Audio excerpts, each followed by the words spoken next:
Hi everyone, ಹೇಗಿದ್ದೀರಾ ಎಲ್ಲರೂ? ಇವತ್ತೇನು ಮಾಡ್ತಾ ಇದ್ದೇನೆ ಗೊತ್ತಾ? ಚೋಲೆ ಭಟೂರೆ.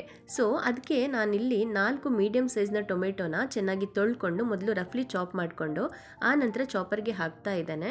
ಅದರಲ್ಲಿ ನಾವು ತುಂಬಾ ಬಾರೀಕಾಗಿ ಇದನ್ನು ಚಾಪ್ ಮಾಡ್ಕೊಳ್ಬೇಕಾಗತ್ತೆ, ಈಸಿ ಆಗುತ್ತೆ ಅಂತ ನಾನು ಚಾಪರ್ಗೆ ಹಾಕ್ಕೊಂಡೆ. ಅದೇ ಥರ 3 ದೊಡ್ಡ ಸೈಜ್ನ ಈರುಳ್ಳಿ ಕೂಡ ತಗೊಂಡು ಅದನ್ನು ಕೂಡ ಚಾಪ್ ಮಾಡಿಕೊಂಡು ಸೈಡಲ್ಲಿ ಇಟ್ಕೊಂಡೆ. ಈಗ ಚೋಲೆ ಬೆಂದಿತ್ತಲ್ವ, ಅದರಲ್ಲಿ ಸ್ವಲ್ಪ ಚೋಲೆ ತಗೊಂಡು ಅದನ್ನು ಈ ಥರ ನೋಡಿ ಕ್ರಷ್ ಮಾಡ್ಕೊಳ್ತಾ ಇದ್ದೇನೆ ಚಾಪರ್ನಲ್ಲಿ. ಇದನ್ನು ಹಾಕೋದ್ರಿಂದ ಸ್ವಲ್ಪ ದಪ್ಪ ಆಗುತ್ತೆ ಗ್ರೇವಿ, ಅದಕ್ಕೋಸ್ಕರ. ಈಗ ಎಣ್ಣೆ ಕಾದಿದೆ, ಅದಕ್ಕೆ ಸ್ವಲ್ಪ ಜೀರಾ, 2 ತೇಜ್ಪತ್ತ, ದಾಲ್ಚಿನ್ನಿ, ಲವಂಗ್, ಇಲೈಚಿ ಮತ್ತು ಅದ್ರಕ್ ಮತ್ತು ಲಸೂನನ್ನು ಹಾಕ್ಕೊಂಡು ಅದನ್ನು ಸ್ವಲ್ಪ ಮಿಕ್ಸ್ ಮಾಡಿದ ನಂತರ ಕಟ್ ಮಾಡಿದ ಈರುಳ್ಳಿನ ಕೂಡ ಹಾಕ್ಕೊಂಡು ಇದು ಟ್ರಾನ್ಸ್ಪರೆಂಟ್ ಆಗೋವರೆಗೆ ಫ್ರೈ ಮಾಡ್ಕೊಳ್ಬೇಕು. ಈಗ ಕಟ್ ಮಾಡಿದ ಟೊಮೆಟೊ ಕೂಡ ಹಾಕ್ಕೊಳ್ಳೋಣ. ಸ್ವಲ್ಪ ಉಪ್ಪು ಹಾಕ್ಕೊಂಡು ಅದನ್ನು ಸ್ವಲ್ಪ ಹೊತ್ತು ನಾವಿವಾಗ ಬೇಯಕ್ಕೆ ಬಿಡಬೇಕು. ಇದು ಸ್ವಲ್ಪ ಹೊತ್ತಾದ ನಂತರ ನೀರು ಬಿಟ್ಕೊಳ್ಳುತ್ತೆ. ಅದಕ್ಕೆ ಇವಾಗ ಹಲ್ದಿ ಪೌಡರ್, ಮಿರ್ಚಿ ಪೌಡರ್, ಜೀರಾ ಧನಿಯಾ ಪೌಡರ್, ಆಮೇಲೆ ಚೋಲೆ ಮಸಾಲ ಕೂಡ ಸೇರಿಸ್ಕೊಳ್ತಾ ಇದ್ದಾನೆ.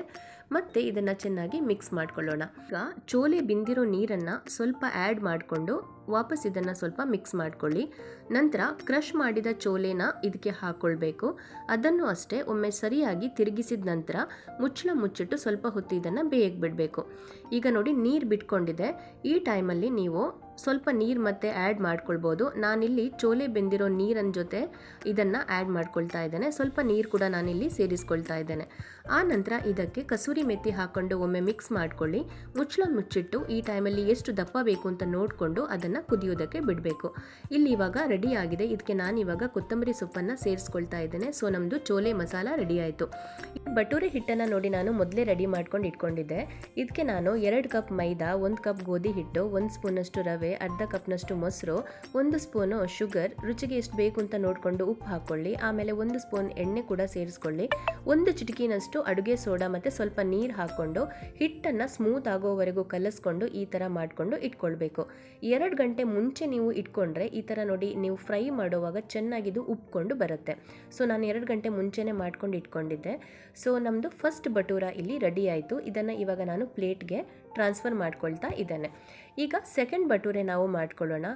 ಗ್ಯಾಸ್ ಯಾವತ್ತೂ ಮೀಡಿಯಮ್ ಫ್ಲೇಮಲ್ಲೇ ಇಟ್ಕೊಳ್ಳಿ. ಫಾಸ್ಟಾಗಿ ಇಟ್ಕೊಂಡ್ರೆ ಸಿಗ್ದೋಗುತ್ತೆ, ಸ್ಲೋ ಆಗಿ ಇಟ್ಕೊಂಡ್ರೆ ಬೇಯಲ್ಲ. ಅದಕ್ಕೋಸ್ಕರ ಗ್ಯಾಸ್ ಯಾವತ್ತೂ ಮೀಡಿಯಮ್ ಫ್ಲೇಮಲ್ಲೇ ಇರಬೇಕು.